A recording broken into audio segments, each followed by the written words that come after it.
Have you ever wondered what it means to channel? Or maybe you know what it means to channel and you're just ready to understand how to actually do it yourself.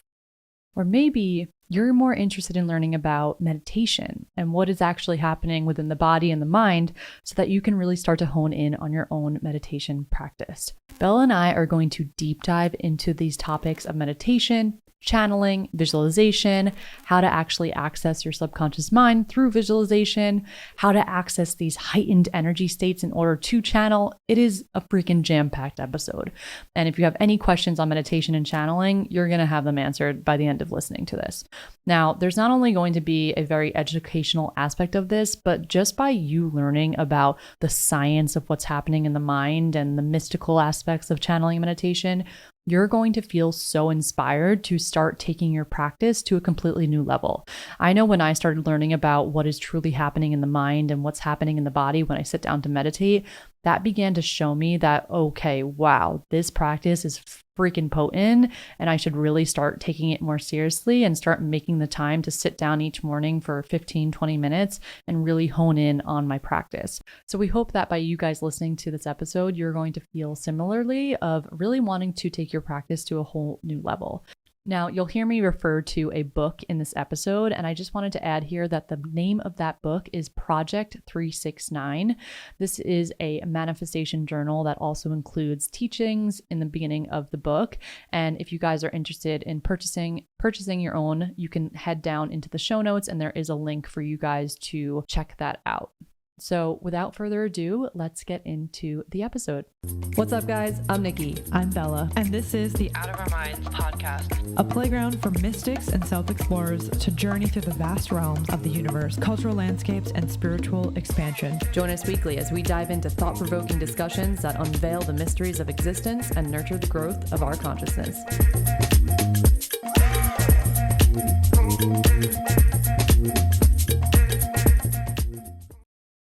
Okay, today's episode is going to be one of a lot of personal insight with the tie-in of some beautiful new information that we have learned. Today, we're going to be diving into the topic of meditation, the topic of channeling and visualization, and also breath work. Bella and I had a conversation just kind of like touching base on these practices that we do and like the impact that they have had on our journey, tied with this book that I have been reading and like the information that I've been learning from this book that has to do with learning about like brainwave states and how that ties into visualization and meditation. And I feel like it has taken my understanding of these practices to a whole new level. So we're going to use this episode to kind of touch base on what it is we lean into and how you can start to have a more logical understanding of what it truly means to even channel and connect to your intuition. So let's start off with a question for both of us. What is like our person? I want to add what I was saying before about what the missing piece. Oh, okay. Yeah, and just like I was excited to talk about this because I feel like for a lot of people, depending on wherever you are in your path and what you like deem yourself as on the path of like spirituality and, you know, enlightenment and awakening and understanding, and especially also wanting to create your reality, right? Manifesting is usually the missing piece for people is understanding like what is happening behind the scenes of the tools that everyone keeps telling you to do. And if you've been like meditating and visualizing, but you're not really feeling like you're quote unquote getting it, or it's like a tool that you want to use for manifestation, which is like a kind of a paradox in and of itself. But for this conversation, I think it's exciting for us to be able to share the deeper layer of like why it is so helpful to just like your mental health state, but especially in this context of manifestation and creating your reality, why these practices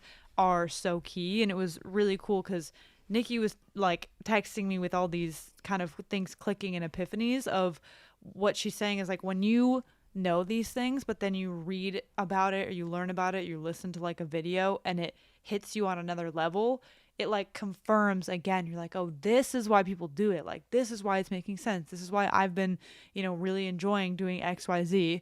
And I think just for takeaways, it's going to be really helpful to give you like the practical tips on when we say like check in with yourself and consult your intuition, like how do you actually do that in an effective way? Yeah. So essentially, these aha moments that I was getting, there was this book that Bella suggested. It was like a manifestation journal called the 369 Project. And she brought it to my attention. And then a few weeks later, the brand actually reached out to me on TikTok and asked if I wanted to do a collaboration with them. And I had them send me over a free sample of the book, and I've been reading it. And also there's obviously the journaling prompts at the end of the book for you to like integrate and implement the actual manifestation method that they teach. So the first half of the book, I've just been reading information that I have already read and already have learned through Joe Dispenza, Eckhart Tolle, and all these other New Age spiritual teachers. But for some reason, not for some reason, I know the reason, when you reread information for a second time, when you're at a different level of understanding and a different level of consciousness, you're able to take away a deeper meaning of what it is you're absorbing. So it was just interesting because I would never pick up an Eckhart Tolle book. I wouldn't think to pick up a book I already read and read it again.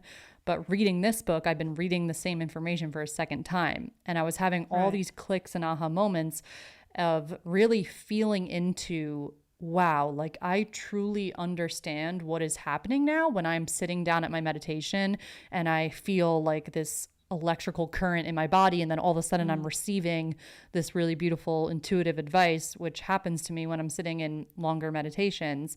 And I was able to kind of start making more sense of what's truly happening behind the scenes, like Bella was saying. So I thought, why not make an episode where we talk about these practices and kind of tie in our new understanding of this?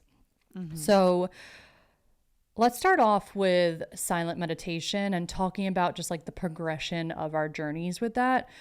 And I'll start by sharing that when I first started to silently meditate, I didn't really understand what it truly was, because when I would sit down, I found it very difficult to disconnect from my thoughts. And when you hear people talk about meditation, they'll say, oh, sit down and like just be silent and like don't let your thoughts go crazy and find stillness and calm the monkey mind. Which, if you're sitting down and logically trying to make that happen, it's really fucking hard for that to happen. And I learned through this book that there are these different brainwave states, and I finally was able to really understand what that monkey mind actually is. And essentially, that's when your brainwaves are at a faster rate, which is called the beta brainwave state. And essentially, that's when you have more of an emphasis on your outer world versus the inner world. So you are more concerned with what's going around externally, as opposed to like turning inwards and really tuning into your channel and your higher self and whatever intuitive hits that you are able to receive by kind of closing off the outer world. So most people navigate life, not most people, well, all of us are kind of walking around life in this beta state. And that is when we're alert, we're aware of our surroundings. And there's these three different levels. There's the low range beta, which is us just in a relaxed state. Maybe you're talking to someone, you're reading a book. And then there's the medium range, which is when you're in a more like, you're more alert of your surroundings. Maybe you're in a setting where you don't feel completely safe, or you're a little on guard, or maybe you're having a little bit of anxiety. And then there's the high level of beta, which is when you're extremely activated in that state of fight or flight. The sympathetic nervous system is activated, or you're also can be deeply depressed in a high beta state. So when we sit down to meditate, essentially what we're doing is we're wanting to turn inwards, close our eyes, and turn off our connection to the outer world so that we can take in less information from the external and start to slow down the speed of our brain waves and bring ourselves into that slower rate, which is the alpha and the theta. So when I first started meditating, I didn't understand any of this.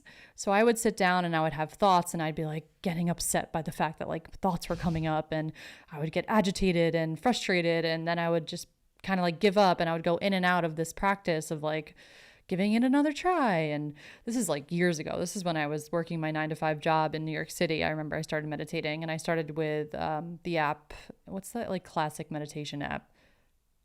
Calm or Headspace? Headspace. Yeah. And I also kind of started with Headspace. yeah, I feel like it was like the OG app, like the only Yeah. one that I knew. Yeah. And I found doing guided meditations very helpful, especially with Headspace, because they had different programs where it kind of like gives you training wheels, and every week you show up to a different class that kind of like slowly makes it more and more of a silent meditation and less talking and less guidance. But I remember being so confused with like what meditation actually is. And my understanding of it and my relationship to it and my practice has completely evolved over time. And now, even reading this book, I'm just at a completely different level of understanding of what's truly happening, which I want to go into deeper detail with. But I'm curious, like, where did you first start with your meditation journey? Just maybe this can give people some understanding of like the normalcy of what can happen when you first start your journey. Yeah. Yeah. I mean, I had like a similar thing where I'm sure that I had done like meditation probably in the context of yoga mostly like in high school. But then like in 2020 was when I started to explore like spirituality and philosophy.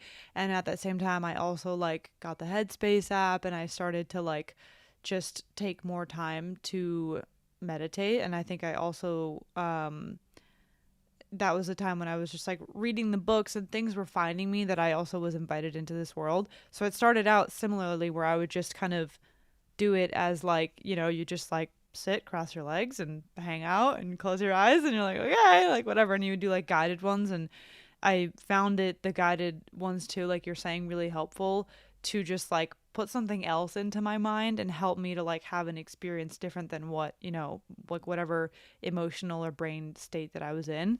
And then really the game all changed in April last year when I did my breathwork and meditation certification, because I was in a course where I was like every single week on live calls where I was like learning about the different breath practices, the brain waves, meditation, the benefits, whatever. And we were also doing guided ones from the teacher. And so many things just started clicking for me, because it was just cool that like I had already had some very powerful awakening experiences when I was in stillness, like when I was at the beach or when I was like at home alone or whatever it was, like journaling. And then doing this in April 2022 gave me like another taste of how much deeper you could go. And I realized that for most of us, and especially most people, they kind of can't just sit and meditate and like expect like to feel good, like for it to be a gratifying practice. And a lot of us actually kind of need to do something to get into a meditative state, which is like to breathe or focus on, like the sounds around you, like to just do something that addresses the monkey mind. And with my own journey since last year, now I'm like a fucking I try to meditate almost every single day, and if not, I'm at least doing like 5 to 10 minutes of breath work a day. And it's just crazy the difference in how much you can actually access this state that people are talking about, of like connection to yourself, connection to universe, source, God. And in my like manifestation practice too, it changed the game when then I would take like breath work and meditation to the next level, where I would open a channel and realize that to receive guidance from my highest self, I have to address the state that my mind and body is in. So it kind of like has ended up teaching me about the true meaning of tuning your vessel and like adjusting your frequency so that you can like, channel wisdom or like manifest a certain thing in your life, create a certain reality. Like you have to attune yourself, and these are the literal practices that you do to tap into that. Yes. Yep. It's really powerful learning about like the back end of it, of like what's going on in the system. Yeah. But for anyone who's like just starting their meditation journey, view it as almost like, this is how I can see like when I map out like my journey of how it's progressed. I started with the guided meditations of just like listening, of just like listening to that voice, and just to even notice that there is a voice that I can listen to, like the monkey mind voice, not the soul voice. And then as you go deeper on your journey, you start to kind of understand how to disconnect from it by, like how you're saying, tuning into the present moment. There should be some sort of like tool or tactic that you utilize to bring yourself into the body and into the present moment. Like when I first start my silent meditation, I will tune into my breath and I'll follow my breath and I'll go in, out. And if you want to do this, you can just count to 60 with your breath and see where that takes you. Eventually what happens is the mind goes to the side. And when your mind goes to the side, you're no longer connecting and thinking about the outer world, and you're tuning into the inner world. And what I'm learning from this book is that that's when you're sliding into the alpha and the theta states, when you can then start to focus on that inner experience, and your energy is no longer attaching to all the outer things and the outer reality. Yes. Yeah, that reminds me of something I wrote. I said, meditation is the place where you access who and what you really are without your identifications, without your beliefs, without what others are telling you you should be. Yes. It's exactly what you just said. Yeah. Is you actually like melt into the true essence of who you are. And like you're saying, this point of having something that is indicating to you and changing the state of your mind and body to tap into that, whether that's like just listening to the sounds around you, or a breath practice, or having your hand on your heart, or like people, you know, you'll have like an altar, which you could talk about how that helps tap you in, or people will drink cacao or tea. Like there's a reason why the Zen monks would drink so much green tea and matcha, is because part of it was the like gentle alertness that it would help them to stay awake, but it was also like a ritualistic thing that brings you into the body, into the present state, so you're not just like up here the whole time. You want to get the logic mind to go to bed and to rest. Yeah. And here's the key, and kind of the kicker is, sometimes you'll sit down and you'll have this plan of like, I'm going to connect to my higher self, I'm going to channel guidance, and the logical mind sitting down and it's like, okay, how are we going to do this? How are we going to make it happen? Like, when's it going to happen? Is this happening? Right. Is this right? Am I feeling it? And I totally find myself there sometimes too, because you're learning about this information, you're hearing people talk about channeling, and then you sit down to go meditate and you have like this plan of like, I'm going to channel and do something logically with my mind and achieve something. But the moment you let go and stop trying to do anything is when you're actually opening yourself up and you're putting the mind to the side, slowing it down, and it no longer has to put in the work of being at such a high frequency of scanning the environment, thinking about the past, thinking about the future. And it starts to slow down into this slower state where you start to go into the subconscious mind and you begin to access this like really deep meditative state where you no longer are exerting energy, kind of like using your five senses of like taking in the information from your external, because you're totally tapped into the inner world. Yes, dude, I'm really glad you brought that up, because like it's one of the best ways I've heard meditation explained is when Alan Watts talks about it. He says how it's very funny because for the Western mind, they look at meditation as like, okay, this is my like logical tool that I gotta do, and I gotta sit, and you're like one eye open, like waiting for it to work, and like trying to see like, is like, am I doing it right, whatever, and you're just staying up here and staying in like the egoic attached mind, when in reality it's such a like art form of like playing between like, yes, there's like effort, but there's also the magic of when you surrender and all of a sudden you're like, oh, and then you're like, whoa, like, okay, now I'm like doing it, and then like the like logic mind is like, whoa, you're doing it, and then you're like, okay, well, let's be here, let's actually like understand this moment, like be in this moment. But it's just funny because we're very conditioned in this like quote unquote Western mind, or just the logic egoic mind, wherever you live in the world, that you look at it as this tool that you're like extracting something out of, when everything you quote unquote get from meditation is just being in it. Yes. You can almost view it as like you're putting your body and mind to sleep, but you're still awake It's like a very confusing Yeah. thing to try and imagine, but that's essentially what's happening. So if you catch yourself thinking about the past or the future, the easiest thing you can do is just to focus on, you want to essentially bring yourself back into the present moment. So when I'm meditating, the way that I do that is I'll have like my mind go off on a thought, and then I just like bring myself back into the breath, and I focus on the in and the out, and I continue to just focus on the in and the out. And all of a sudden a thought will come up. I bring it back to the in and out. And then next thing you know, I'm like really slowing down the brainwaves, and I feel myself go into a different state. And sometimes I get a little too excited, and then it brings me back into the logical mind. Yeah. You're like, I did it. Oh, fuck. Yeah. But I've learned to just accept that voice too. Like when the voice comes up, that's like, yes, like I'm feeling something. Exactly. Just to like allow that to be and to welcome everything. And as soon as we're not resistant to any of the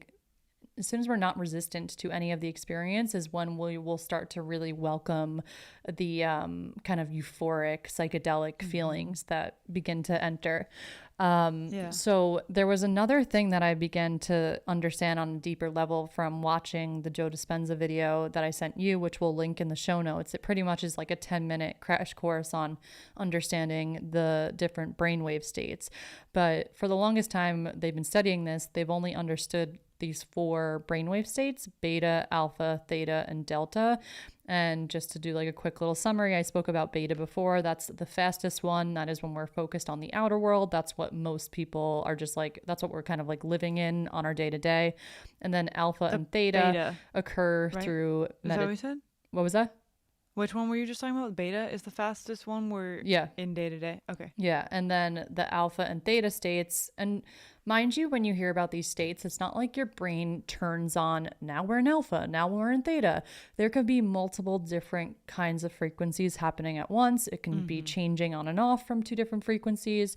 But when you go into like a different brainwave state, let's say like right before bed, when you're really slowing down, that's when like more of the activity is going to be focused on like one. But there still can be like interchangeable brainwave states happening. Does that make sense? Yep. Yeah. So the beta is the fastest one, and then we have alpha and theta, which can be achieved by going inwards, closing your eyes, and disconnecting from your outer world through meditation. And it also occurs as you're going to bed. This is you can get into those with breath work. Yes. Certain practices. Yeah. Of course. Yeah. So that is where everyone talks about accessing your subconscious mind, because this is where you really start to open up. You can imagine your subconscious mind as like the filing cabinet that is holding all the programs. That's when you're in that state, you have access to open up the files and put in new ones. So the reason why visualization is so effective is because you're putting yourself in that slower brainwave state in the alpha and the theta, and then you're using your imagination to show your subconscious what is actually possible. You're accessing beyond your conditioned mind and into an unconditioned mind where there's no limiting beliefs, there's no distorted programs, no distorted perceptions, and you're able to really show your mind a different reality. And with that file cabinet open, it's then taking in all these new programs as you're feeling that emotion, you're feeling the excitement. And it's now saying, oh, okay, let's say you're visualizing abundance and you're feeling abundance, you're feeling gratitude, you're seeing exactly how that's going to come into your life, you're playing it out in your head and you're in that lower brainwave state. You're then filing away in the subconscious mind new beliefs around abundance and kind of taking out the lack ones, which is really fucking powerful.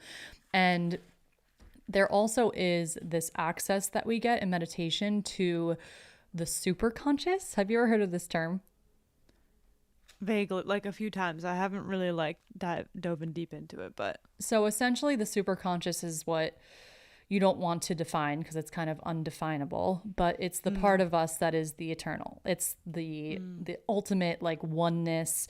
When you connect to it, you feel that sense of like ecstasy and just like complete unity with the rest of existence. And it's that really heightened sense of emotion. And yeah, oneness would be the way that I would describe it. Yeah. So remember that time that you were sharing the story of you sitting on the beach in LA, and Yeah. all of a sudden you had that overwhelming sense of like oneness. That was you entering into what I'm going to introduce now is the gamma brainwave state. Oh, So, this is like the word that I literally learned today what do you mean? of the Japanese word for when you're like you like are connected and almost like Oh, overwhelmed right. That word by that you sent is what's describing that experience, right? Of yeah, feeling the like oneness. yeah, it's called Yugen. It's a Japanese word, an awareness of the universe that triggers emotional response to a deep and powerful world. It's like not exactly it, but it's like similar, at least if you're trying to describe in another way, probably the feeling associated with being in that brain wave state, I think is Yugen. It's so beautiful.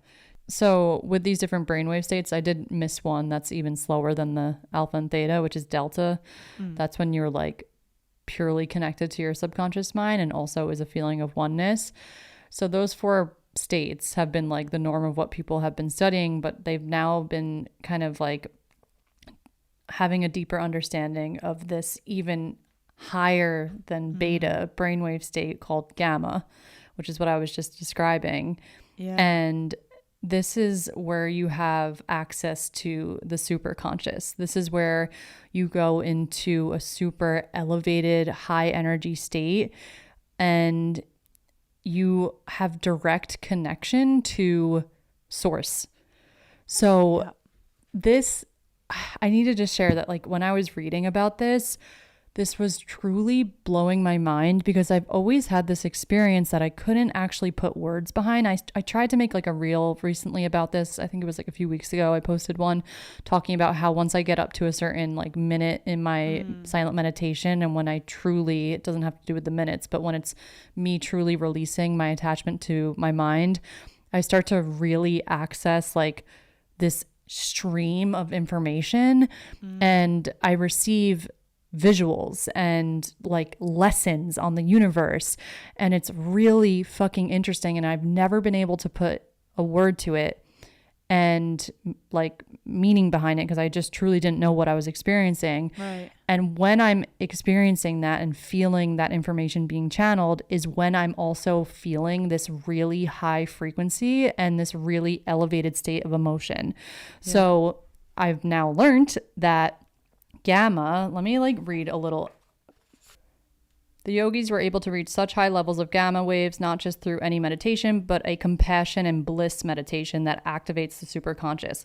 So what they're finding is that these heightened states in the brain are achieved by feeling like love, compassion, abundance, gratitude.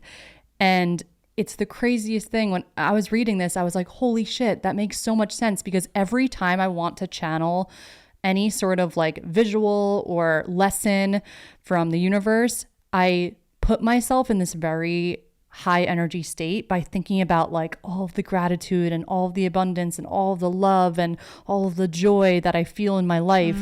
And I literally feel my body shift in energy, and it's a feeling that I can't really explain. Yeah. And I know almost exactly what you see mean. my head like open up as this channel where I just receive this stream of information. And I literally do it by like honing in on my energy, and I can almost feel like my frequency shifting. Yeah. Yeah. That's exactly what it's, yeah, that's like to a T. That's a great way of explaining it. Like, when you basically like, I mean, people have all different like little rituals for this, but it usually involves where you're like getting into the body, maybe you're like breathing or doing like breath hold retentions, which also get you into when you do like longer retentions and you like tuck, they're called bandhas in breath work, when you like tuck the chin during a retention and then you like squeeze like the area between your your genitals and your butthole. You like basically create this lock, and then it like lets the air or the lack of air sit there. When you do those also activate gamma brain waves and the pineal gland in the brain, which is fucking sick.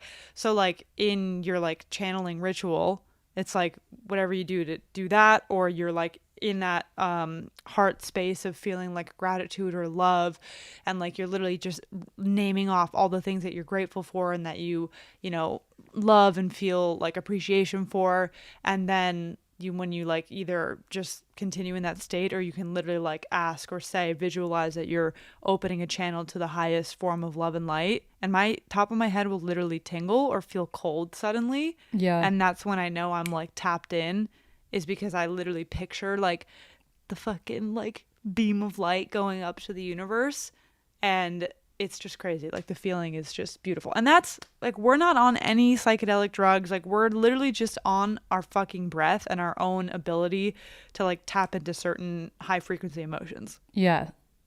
It's crazy. And I finally understood it at a deeper level too, because I've always learned about Joe Dispenza's technique of drawing up the energy and kind of accessing that Kundalini energy. And I finally understood it from that video where, okay, so when you're in the beta state, you have a lot of energy circulating around your lower chakras because you're worried about survival and being in the 3D reality and kind of honing in on what's a threat, what's not a threat. And that's like your lower energy centers are all focused on like the 3D and keeping you safe and grounding you into your reality. When you are accessing the gamma state, essentially what you're doing is, because you are closing yourself off to the outer world, you no longer need the energy from the lower energy centers, and you're drawing up the energy from those energy centers to the top of your head. Right. Therefore, increasing your frequency and allowing you to channel higher guidance. It's so fucking cool. Isn't that sick? And like literally, like this is like free.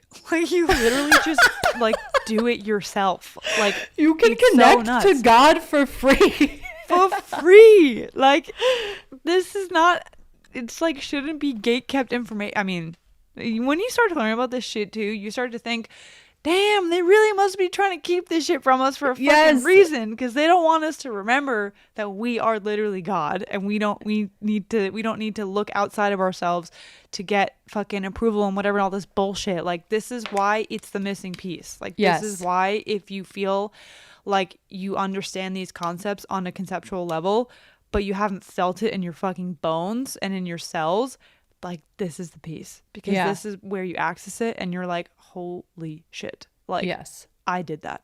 Nobody can take that away from me. Like I fucking did that because I can breathe. Yeah. Crazy. We are very powerful beings. We have everything we could ever need, like answers wise and understanding our path inside of ourselves. And it is a crazy thing once you understand how to access that, which is why I felt so passionate about doing this episode, and I'm sure you too, because a lot of people are confused with like how to actually take that action. Right. And learning about the energy levels and also like the brainwave states and understanding the science behind it has now given me like such a push of motivation to continuously lean into this practice. And I had something else that I wanted to share that is, I lost. In this book, they talk about like a bliss technique on how to access higher states of energy that I wanted to read for people that may want something to like take home with them and practice. So as we were saying before, of like accessing this gamma wave state of like a heightened energy, you can do this in different ways. Bella spoke about it with the breathwork technique of doing breathing exercises and then like honing in on squeezing the energy from your lower energy centers up your spine and to your pineal gland. And then there's also, this is like what I do, and I'm curious to also try the squeezing and like really moving the energy physically. But I have been doing what I just shared of like shifting my energy by tapping into like compassion and love and abundance and allowing that energy to just like move up my head. And I visualize almost like a white stream of light like moving up my body and through my third eye. But this book gave a really beautiful technique that I want to share as well. So if you want to experience what the yogis experience with the gamma wave states, I will teach you a quick meditation that you can do that will create gamma waves within seconds. This quick meditation will instantly raise your vibration and cause you to enter a state of pure bliss. Please do this at your own risk. The bliss technique is by John McKenna and is an underground meditation unknown by many. I came across one of his videos where he explains the bliss technique, and he even has an EEG, like a brain scan device of the gamma waves during the execution of the bliss technique, which is really fucking cool. Okay, so to do this, simply relax your body and close your eyes. Inhale and visualize cool air entering through your nose and mouth and down your spine. Hold your breath, smile wide, and look up with your eyes closed. Feel compassion and love for all. When you're ready, exhale and visualize hot air coming up your spine and out at the top of your head. Through feeling these feelings, the energy stored in your lower energy centers, the chakras, activates, and it moves upward and opens a little gate in your brainstem called the thalamic gate. Once the energy passes that gate, it begins to flow straight to your pineal gland, where the energy is then released. Crazy, right? Yup. So cool. Yeah. Yeah. So yeah. If you want to start practicing channeling, and also like you can't really do this without doing the practice of getting your mind out of the way. It's almost like viewing it as like a step-by-step process of doing a daily ritual where you are constantly coming back to the present moment of hearing the thoughts, returning back to your breath, focusing on your breath, hearing the thoughts, returning back to your breath. And then once you're able to really hone in on that practice, you get to a place where you're able to hang out in those states for longer. And once you're in that state, you can then tap into the elevated states of like love and compassion. But this book did mention something that I thought was very interesting, that you can't really feel those high levels of emotion through practicing that if you've never actually just felt them. And if you've never really experienced the feeling of like oneness or like unconditional love. Right. So, which you could probably, I think then that's kind of what's cool about the like positive feedback cycle of these practices is like if you go to like, you know, if you do like a guided meditation or you do like a guided breathwork class, some people experience their first like, the first feeling of these things by doing the practice. So it's kind of like cool because if you feel like, you know, I mean, I feel like most people listening to this have experienced this and they're like able to tap into these emotions. But if you want to like expand how like high frequency, I guess, of a feeling of the feeling of the emotions, then I think these are what like up level it is when you have this practice that we're talking about. yes. Yeah, exactly. And I liked that this book also mentioned setting an intention before you sit down for meditation, which is something I've been doing without even realizing. Like I'll sit down for meditation and there have been times where I'm like trying to think of a creative idea. So I sit down with the intention of like channeling some sort of like intuitive advice on which direction to go with a creative endeavor. Or sometimes I sit down and I'm just like, okay, I'm going to do like a 15-minute practice of me just like practicing coming back to my breath. And that's like me strengthening that like seat of consciousness and seat of awareness. But I kind of slid out of my 20-minute silent meditation practice over the past few weeks. I've been doing more of like 10-minute and 15 minutes. And this morning, with like the knowledge of us like doing this episode, I was like, you know what, let me do a 20-minute and just like see what comes up. I just felt called to do it. And I even messaged you, like I immediately remembered why it is I love doing those longer meditations, because it's through the longer meditations of you really getting out of your own way in the moments where you feel like truly giving up, that you access these slower brainwave states and you really start to receive a lot. And I have only ever really channeled like really visual intuitive advice from a higher power that I know is from a higher power, like, and I feel so definite of it when I'm doing those longer meditations. It hasn't happened for me in the 10 minutes or the 15-minute ones. It's only in the 20-minute meditations, which maybe if I like continue to practice it, it will get shorter and shorter to the point where I'm able to just like turn it on. But I do find just like being only like 4 years into a meditation journey that channeling is a newer thing for me, and it does take a little bit for practice. Like me to really get out of my own way. Yeah, I think it definitely takes practice, and like I think I would say two things. One, if you feel like you don't have 20 minutes, either generally or like on a specific day, I think getting into the habit of like I don't believe learning. that people don't have 20 minutes. I know, but sometimes you're in a rush and you want Yes. and you Yeah. have like a jam-packed day and you woke up late and you still want to do something to like access a higher state, but you like literally don't have the time. Yeah. Yeah. In those scenarios, yeah, obviously like work through like and make the time, but in those scenarios, I think the best thing to do is to I feel like I don't know if I sound like I'm beating a dead horse with the amount of times I'm bringing up the breath practices, but they literally change your life. And there's so many that you can do in 5 fucking minutes, and they scientifically are proven to change the state of your brain waves. And maybe I can like link some of them in the show notes, but you can also look these up as like equal ratio breathing. Everyone knows that one.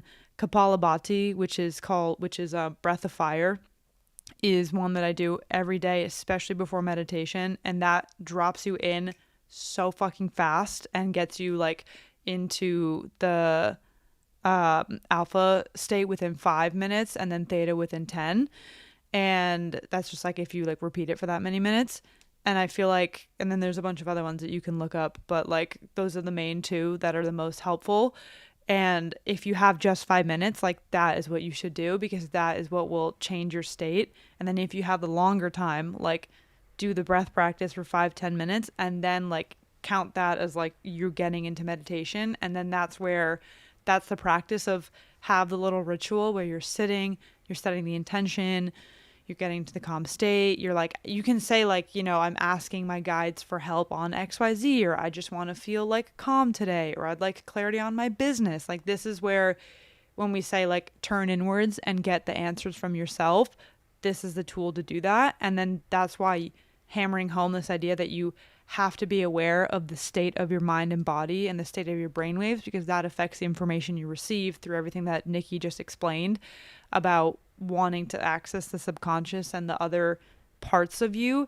That's when you're actually asking your highest self, or you're actually asking like the universe, because you are in the state of mind and body to access that. Right. Right. And if you're not spending time doing that, then unfortunately we can only create a future based on the past, the programs of the past. This is what Joe Dispenza teaches. Right. And it's really important for us to understand that, because a lot of people try to create change from just like willpower and like, I just need to do all these things in my external, and then I'll finally get to that point of like being in that reality or achieving this thing or being that version of myself.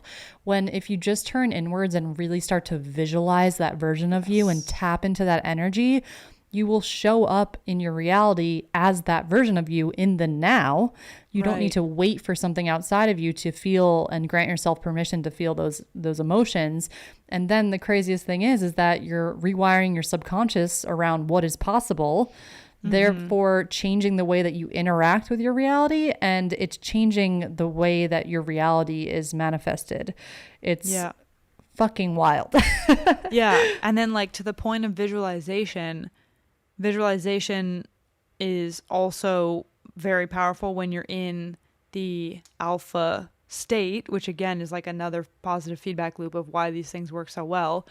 And when it comes to manifestation, like the ability to not just like imagine how you would day to day when you're like daydreaming at work, for example, you're like daydreaming while driving, which actually while driving, I feel like people slip into like a meditative state sometimes. Yeah, you're in the alpha while you're driving. Right. But let's say like when you're just in the classic like daydream state and there's not necessarily a lot of intention behind it, when let's say you're in like the 5-10 minutes into the breath practice or into meditation, then when you bring in the visual element, like you've changed the state that you're in. So now you're associating that visual, that dream, that idea you have with that state of consciousness. And that is what makes it happen. Like that's why we're living in this time when people say that time and space are moving faster, because if you are having a thought or an idea and you're attaching a high vibration to it, or a high thought, or like a high thought or a certain emotion, it happens faster because of this idea, and that like you are literally changing what you are magnetizing to yourself because you've changed like the essence of who you are, or you've come closer to who you really are. And from that state, you get to play and make these visuals and bring in the desired emotion. And that's the fucking crux of manifestation and creating your reality. Right. It's the feeling that imprints it into the subconscious too. Yeah. Like if you're just thinking about stuff and you're not actually feeling what it would feel like to be there and to have that and to truly believe it's already yours and to not wait to feel that way, then it's going to be hard to manifest because you're not imprinting the new belief system and the new visual into your subconscious. It's kind of just still a thought. You claim a thought as yours and really embody it, and you imprint it into the subconscious when you add the emotional aspect to it. So you can think of this as the negative too. Like when people are having thoughts of, oh, I can't achieve that, and then all of a sudden they're feeling the fear, that cycle continuously is going to imprint into the subconscious that, okay, this is a belief system we have, this is not something that we can achieve, and this is the reality that we want to create. So when we're raising our conscious, nocebo effect. What was that?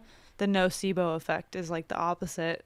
When you think that you weren't given like the curing or whatever drug, that then it won't have it. You can actually be taking the drug that supposedly has the effect and it won't impact you because you think that it's not going to work. Right. Crazy. Nuts. But when you're testing out channeling, another thing that is important to really identify with your own journey is like the way that you receive. So I'm a very visual person and I can visualize stuff in my head with like a really large emphasis on like the feeling, and it comes easy to me. And I've realized that that is like a really big form that I receive in as well, is visualization. But I also kind of receive like, oh, just like a knowing.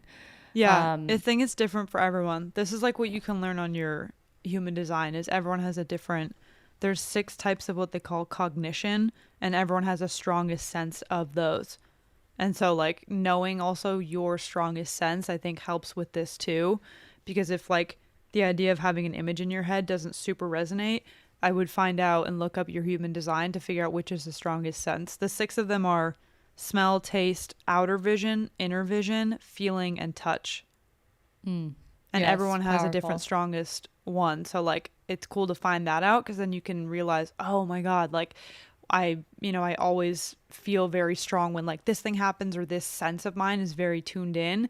So you can play around with what that means for when you're in the meditative state, or when you're like in your day-to-day life, of which sense to kind of go full on in. And that I think helps with figuring out like what that looks like for you in your practice. Yeah, when I saw that on my human design, I'm like, this makes so much freaking sense. Everything clicked. Yeah. Like it's so important to hone in on like your route with manifestation of what works for you.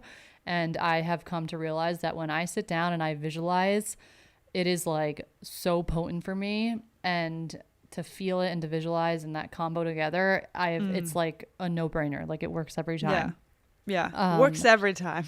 No, it really does. Sometimes I'll like go a month with doing like a practice, like a visualization practice, where I'm just like really fucking letting my mind like go in on my dreams, and I'm like feeling those heightened emotions. And then a month goes by and I'm like, yup, like literally everything fucking happens. Like it's crazy when you really are consistent with it. It truly does work.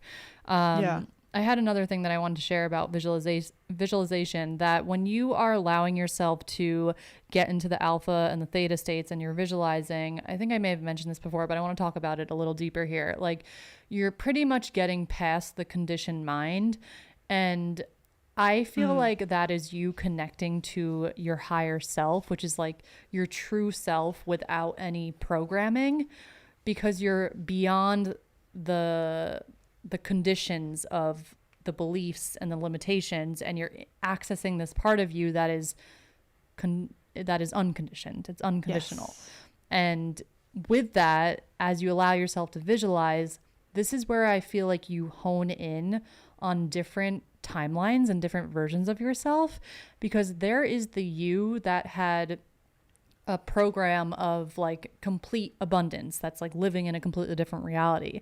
And when you get past your current programs and you allow yourself to kind of have a clear slate, you're accessing and tuning into a specific feeling that's putting you in touch with a specific timeline and version of yourself. So whenever I sit down and I visualize, like, there are times where I will sit down and I'll be like, okay, I want to visualize where I'll be in a few months. Like, what does that timeline really look like for me? What does it feel like? I get above my mind and I'm able to really access those lower brainwave states. And then I literally feel like I'm connecting to just like a different version of myself in a higher timeline. And that is what I allow to be the roadmap to my life. And this is what we talked about in that last episode of, like, when you're receiving those visions, when you're sitting at your desk having these like daydream moments of you connecting to a vision of you going after your dreams and living on the mountains and like fucking doing your thing every day that you just love to do. Like, don't ignore that, because that is quite literally you communicating with you in this timeline. And that's how you start to be pulled in the direction that your highest self is calling you towards. Yes. Oh my God. Yes. So powerful. I think another cool and like tangible thing about this piece that you're saying about being able to like access and look at the subconscious is a powerful experience that I've had. And these are kind of like healing modalities that have also been very important for my manifestation journey. But doing Reiki healing, I have a go-to healer, and she like, it's really cool because I think I would like to understand more about Reiki, but I'm guessing that it gets you into these brain states because as the healer, we usually have a specific thing that we're looking at. Like one time we did it for like a specific part of my business, and she like is able to go in, quote unquote, and see what is coming up in me. And sometimes it has to do with like what's a belief, or it can be what's like a future vision. And it's so cool because then afterwards we like talk it through, and she's kind of like gone in energetically to see where certain beliefs or where certain potentials are sitting in my energetic body. It's fucking fascinating. This is also like the energy reading thing that our friend Jenny does. Jenny is my go-to healer, for people wondering. She's the fucking best. And it's like she uses that combination of Reiki and then like essentially channeling and like reading our energy, or whoever like the patient client energy is. And I found that to also be really powerful to unveil to me subconscious limiting beliefs, or even like a potential that I didn't even realize could be real for me was accessed through my energetic body. Whoa. So that is a huge one. I definitely recommend like trying out Reiki. Just number one, because it's so peaceful and like beautiful and like a wonderful feeling, but also can be really, really helpful for like clearing and learning more about what is happening on the inside. And then the other thing is holotropic breathwork, where you're like basically, it's actually all through the mouth. And the basic thing is you're like, it's a 3-part breath. So you're inhaling through the mouth into the belly first, then the chest, and then exhaling. And when you do that for a long time, like your whole body starts tingling, and then it also cues the subconscious to take over. And so you basically, usually you do it for like 45 minutes, and then some people do Reiki afterwards. And when I've done that, holy fuck, like the way that the subconscious takes over and like guides you through the experience and like shows you what you need to see. A lot of times you're also releasing during it. So like the practitioner will cue you to like literally let something out. And sometimes you like giggle uncontrollably, or sometimes you like yell something, or you scream. Like I've had times where I yell like, fuck you, or like to like a belief or something. I don't even know what it is. It just comes out, or I'll like start laughing like hysterically, or you start crying or whatever. And that's a sick experience, because it's what we're talking about, where you get to be in a state where like you're so held, and the subconscious just comes in and is like, I got this. We're fucking doing this. We're ripping this out. We're putting this in. And those are two like very healing things that you can do just like as a beautiful like wellness practice, but also for manifestation and for whatever your goals are, because that like uproots the stuff that needs to go and taps you into whatever future reality or like true self is already within you. It's crazy how the subconscious knows, because this is like something I learned like early on in my career, is that the subconscious will only release what it knows the body can handle and like can energetically hold at that time.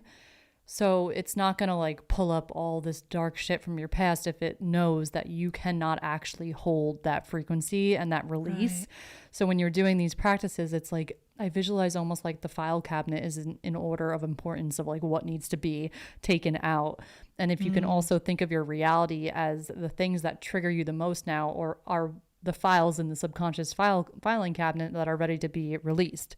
If you're willing to look at your reality as a mirror, go check out that episode. You can also see that like every time you're dealing with a discomfort or a fear or a trigger, that's just a belief that's ready to be taken out of the filing cabinet. I fucking love those practices though that you're mentioning, because I've never really gone deep into the Reiki journey, and I'm like so intrigued by it now. That is like really freaking cool. Dude, yeah, those were really key for me, especially I think during a certain phase for me, like really for last year in 2022, especially the latter half, because I was going through a lot with having quit my job and going all in on my business, but having like really not much of a plan, so to speak. And like I was also learning about channeling at the same time. And it was so healing and transformative to have those healing tools of holotropic breathwork and Reiki, because it's like when you're also in this world, you're kind of looking for different tools than the usual prescription. And you kind of need something that taps into that part of yourself that like is very open to healing in an unseen way. And I think that's what was really cool about it. And what seriously transformed me was just that it was like, it hits the parts of you that it's like the root cause. It hits like the rootiest of root causes of like everything that's underneath it. And I definitely recommend it. And I haven't like done holotropic in a long time now. I think I maybe did it once earlier this year, but definitely at that time like it was huge. But Reiki is something I do regularly, and energy readings are also like where it's at. I had another thing that I wanted to share that I thought was really cool. So when you think of all these like major inventors of our time, like Albert Einstein and like Nikola Tesla, they share in this book that they had methods of like entering into the theta delta states in order to like connect with that super consciousness and to receive and channel information. And they literally said that Einstein would take power naps where he wouldn't allow himself to go into like deep sleep because he wanted to be in that like theta state. So he would sleep with like a spoon on his hand, like holding a spoon with like a plate under it, so that when he would drop the spoon, it would like wake him up. And that's how he would like channel his ideas for his inventions. Yes. How Dude, fucking crazy is that? I fucking heard about this through my younger brother Lorenzo. This kid is always finding like the most random but like dopest little like snippets of like practices and wisdom. And one of the things was this like nap that you do, and people do it also by holding like keys, and then like literally you like dangle it on your hand somehow so it like hits a surface below you. And it's exactly that's so cool. I think that's what he learned it from, was literally from Einstein, and Tesla would do that so that they could get into like that wave state and like hack it almost. Yeah. Crazy. So cool. Also, just to know, like, whenever you are wanting to solve something or like receive, if you know that there's a problem in your life that you want to solve that you don't know the answer to, instead of trying to logically find the answer, which you can not do from the level of consciousness that you're at, it's the effort of putting yourself into that higher consciousness that's going to allow you to receive the answer, and to know that it comes from, you can either say it's coming from within or something like is being channeled to you. But that has been such a life-changing shift that I have made in my life, that whenever I'm confused, like even today when we're like, what are we going to talk about on the podcast? I was like, let me go meditate. I'm going to like tune in, ask for some guidance, and just to know that you have like the ultimate guidance and help with you always is so fucking cool.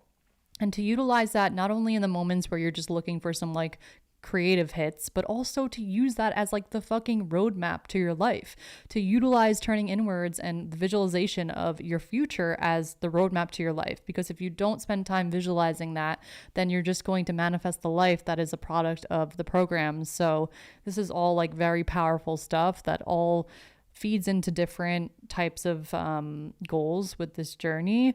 And I don't know, like learning about all these different avenues has just given me such like motivation to continuously lean into these practices and really show up even on the days when there's discomfort and resistance. Like when I was reading this book last night, I'm like, this is it. Like I'm taking this to a whole new level now. Yeah. Yes. Yeah. For sure. Like I was just thinking about how I recently have been experiencing something that is new for me too, which was when I am confronted with an obstacle or roadblock, that I've had this like higher perspective that keeps telling me like, this is good. You got this. Like this is either happening for a reason or this is like to teach you blank. And I've been able to see that like immediately. And I was like, whoa, like this is definitely kind of new. Or is like at least like it feels like just another, I don't know. I sometimes have an aversion to like being like I up leveled again, because then it's like saying that there's like always something to climb towards. But point being, it's a new feeling, a different iteration of the path where I have had that feeling I think that you're having, where you're like, whoa, I'm seeing like the higher perspective. I'm seeing the impact. I'm like able to hold myself through more like nuanced experiences. Like I'm able to really keep showing up even on like those darker, harder days. Yes. And this is exactly why in moments when you're feeling frustrated or dealing with challenge, I say this all the time, but this is exactly why having self-compassion and shifting yourself into a state of understanding allows you to hold the vibration of a lower vibration or discomfort or grief or fear, while also bringing in the higher vibration of compassion and love and understanding. And then allowing yourself to shift that frequency allows you to then receive and channel the advice. So what you're saying is, in these moments, you're having this almost like really loving voice come in and tell you, it's okay, you got this, like you're gonna make it through this is good. Right. And then that is coming from like a place of love and compassion that you have for yourself. Whereas maybe in the past, when we're like a little more hard on ourselves and that compassion is kind of lacking, that voice would be like very negative and telling us that like, you should be really scared, something bad is going to happen. Right. So our journey of evolving to that higher voice and the higher self being there as the guidance, as opposed to the lower self and ego self, is just a constant journey of detaching from the negative voice, observing it and giving it love. Like this is the missing piece that a lot of people leave out on the path, because it's like, oh no, fuck that voice, kill the ego. But we really want to nurture it as we would an inner child. And once you bring in that love and compassion, it's so fucking life-changing, because all of a sudden you're connected to your higher self, even through the moments of like discouragement and challenge. Yep. Amen. Amen to that. All right. Did you have any closing remarks? I'm excited for people to digest this and try it out, because this is the stuff. Like this is the nitty-gritty explanation of like, you know, why another like, you know, boost to do the thing, to commit, and to like really understand and experience firsthand what it means to make yourself the ultimate authority, and to like remember who and what you really are. Right. And when you feel that remembrance, like it's so beautiful. It's the best. It really is.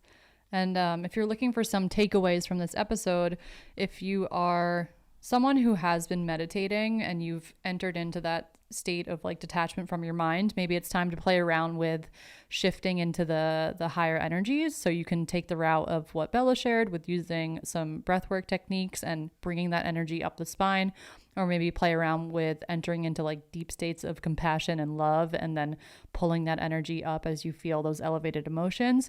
And if you're on the beginner side of meditation, maybe start with really putting yourself on a journey of practicing the detachment from your thoughts, which is something that we all do and we should all do on a constant basis, is just that constant practice of bringing yourself back to your breath, bringing yourself back to the present moment. And I think the journey of channeling and accessing that intuitive and higher guidance will come naturally as you continuously detach and allow yourself to be in that state for longer periods of time. So I know hearing this information, it can be like, whoa, there's all this information that I need to go like implement and logically apply to my life. But allow this to be the invitation just to sit in silence and see what happens. And maybe all this information is just here to, you'll have the aha moments of things clicking in the aftermath, as opposed to like running with this and like going and I don't know, like logically putting things into place. It's just like a journey of testing out your own journey. Yeah. Just do what you feel called to. Right. If something was like, I want to try that, fucking try it. Tomorrow, try it out. If it sucks, maybe commit a little longer to see if you got to like get through the resistance. But yeah, this is literally all about just using your own inner authority to decide what you do with your life. Right. It's a practice. All right. Well, that was a really beautiful episode, and we will see you next week. Bye, guys. Yeah. Thanks, guys. Bye.